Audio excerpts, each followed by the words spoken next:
Hello and welcome. So আজকে প্রধানমন্ত্রী আবাস যোজনার একটা অ্যাপ্লিকেশন করব, দেখা যাক কী হচ্ছে। সাথে থাকবেন, পাশে থাকবেন, আর প্লিজ ফলো করে দেবেন, ঠিক আছে? সো দেখা যাক প্রধানমন্ত্রী আবাস যোজনা, আমি ওয়েস্ট বেঙ্গলে থাকি আর আমি এইখান থেকে ট্রাই করছি প্রধানমন্ত্রী আবাস যোজনা অ্যাপ্লিকেশন করার জন্য।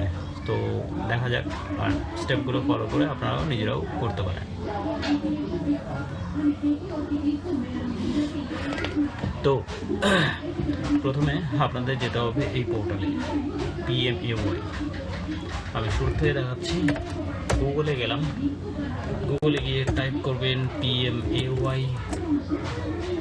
এর যে প্রথম ওয়েবসাইটটা আসবে pmay-urban.gov.in, এটাতে ক্লিক করবেন। এটাতে ক্লিক করে এরকম একটা ইন্টারফেস আসবে, এটাকে ক্লোজ করে দেবেন পপ আপটা। তারপরে সোজা চলে যাবেন আপনি সবার লেফটে উপরে দেখতে পাবেন অ্যাপ্লাই ফর PMAYU 2.0, এটাতে ক্লিক করবেন। একটা নতুন পেজে যাবে, তো ওটার ইন্টারফেস কিছুটা এরকম। এবার এখান থেকে আপনাকে উপরে দেখতে পারবেন, এখানে দেখা যাচ্ছে অঙ্গীকার 2026 dashboard home scheme guidelines ISS subsidy calculator apply for PMAY 2.0 apply for AHS support, ঠিক আছে? তো এইখানে ক্লিক করবেন আপনি অ্যাপ্লাই ফর PMAY। এরপরে এরকম একটা ইন্টারফেস আসবে, ইনস্ট্রাকশন, এখানে কী কী লাগবে বা এলিজিবিলিটি কী সম্পূর্ণ ডিটেলস দেওয়া থাকবে। তারপরে আপনি চলে যাবেন, ক্লিক প্রসিড। এখানে ডকুমেন্টস আপনার কী কী লাগবে সেটা দেখে দেবে। যার নামে অ্যাপ্লাই করবেন তার Aadhaar card details, Aadhaar number, date of birth, ঠিক আছে? Other details of family member, মানে আপনার ফ্যামিলির যে আদার্স পার্সন আছে তাদের আধার ডিটেলস লাগবে। অ্যাক্টিভ একটা ব্যাংকের অ্যাকাউন্ট লাগবে যার নামে আপনি অ্যাপ্লাই করবেন। একটা ইনকাম প্রুফ সার্টিফিকেট লাগবে, PDF ফাইলে হতে হবে, আর সাইজ হতে হবে 100 KBর মধ্যে, ঠিক আছে? এই জিনিসটা খেয়াল রাখবেন, ইনকাম প্রুফ সার্টিফিকেট। আর একটা লাগবে আপনার হচ্ছে ল্যান্ড ডকুমেন্ট, জমির কাগজ, in case of BSc vertical only PDF file. তো এটা জমির কাগজপত্র আপনার লাগবে। তো এই জিনিসগুলো, এই 4-5টি জিনিস আপনি কাছে রাখবেন যখন অ্যাপ্লাই করবেন।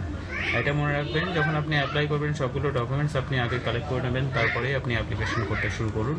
আদারওয়াইজ আপনার যে ফর্মটা আছে ওটা বারবার রিসাবমিট করতে হবে, কেননা সেশন আউট হয়ে যায় বারবার, ঠিক আছে? তো যখন আপনি সম্পূর্ণ ডকুমেন্টসগুলো একসঙ্গে নিয়ে আসবেন তখনই আপনি অ্যাপ্লাইটা শুরু করবেন, না হলে আপনাকে বারবার করতে হতে পারে। তো এরপর আপনি প্রসিডে ক্লিক করবেন। প্রসিডে ক্লিক করার পরে আপনার কিছুটা এরকম হবে, প্যারামিটার এলিজিবিলিটি চেক। এখান থেকে স্টেট সিলেক্ট করে নেবেন, আমি চুজ করে নিচ্ছি West Bengal. House hold income আপনার যেটা, আমি একটা মিনিমাম দিয়ে দিচ্ছি, কেননা যার নামে আমি অ্যাপ্লাই করবো তার কোনো ইনকাম নেই, আমার মা। সো হাউস ওয়াইফ, বুঝতে পারছেন। তো আমি জাস্ট এটা দিয়ে দিলাম একটা বাৎসরিক। এখানে সিলেক্ট ভার্টিক্যাল, এখানে চুজ করবেন বেনিফিশিয়ারি লেড কনস্ট্রাকশন। এরপরে এই দুটোকে নো করতে হবে। এবার এটা করে নিন। পাকা বাড়ি, পাকা ঘর যদি আপনার থাকে তাহলে আপনি অ্যাপ্লাই করতে পারবেন না, ঠিক আছে? তাহলে দেবে না, কিন্তু এলিজিবিলিটিটা হবে না। আপনার যদি পাকা বাড়ি থাকে তো আপনাকে অ্যাপ্লাই করার দরকার নেই। এখানেও বলছে বেনিফিট আন্ডার ইউজিং হাউজিং স্কিমে যদি আপনি কোনো স্টেট গভর্নমেন্ট থেকে পাস্ট গত 20 বছরে যদি আপনি এরকম কোনো স্কিম পেয়ে থাকেন তো সেক্ষেত্রেও আপনি দেবেন না মনে হয়। তো এই দুটোকে আমি নো করে দিচ্ছি, কারণ আমাদের কাঁচা বাড়ি, টিনের ঘর। সো এলিজিবিলিটি চেক করে নিচ্ছি এখানে। এরপরে এটা চলে আসবে আধার কার্ড অথেন্টিকেশন, ঠিক আছে? এখানে আধার কার্ড নাম্বারটা দেবেন আর এখানে নেম দেবেন, ওকে? তারপরে ক্লিক হেয়ার, এটা অ্যাগ্রি করে জেনারেট ওটিপি। জেনারেট ওটিপি করার পরে আধার কার্ডে যে নাম্বারটা আছে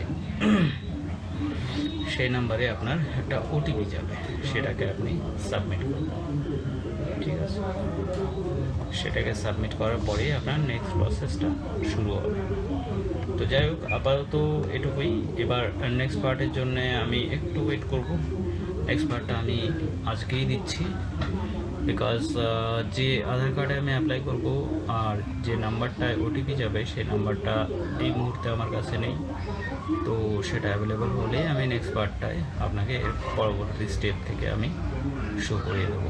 ঠিক আছে, ভিডিওটা ভালো লাগলে অবশ্যই কমেন্ট করবেন, আর আপনাদের কোনো জানকারি থাকলে পরে আপনারা যদি কিছু জানতে চান ফিডব্যাক কমেন্ট, সো কমেন্ট বক্সে জানিয়ে দেবেন, আমি চেষ্টা করবো আপনাদের ক্ল্যারিফাই করার। ওকে, থ্যাংক ইউ।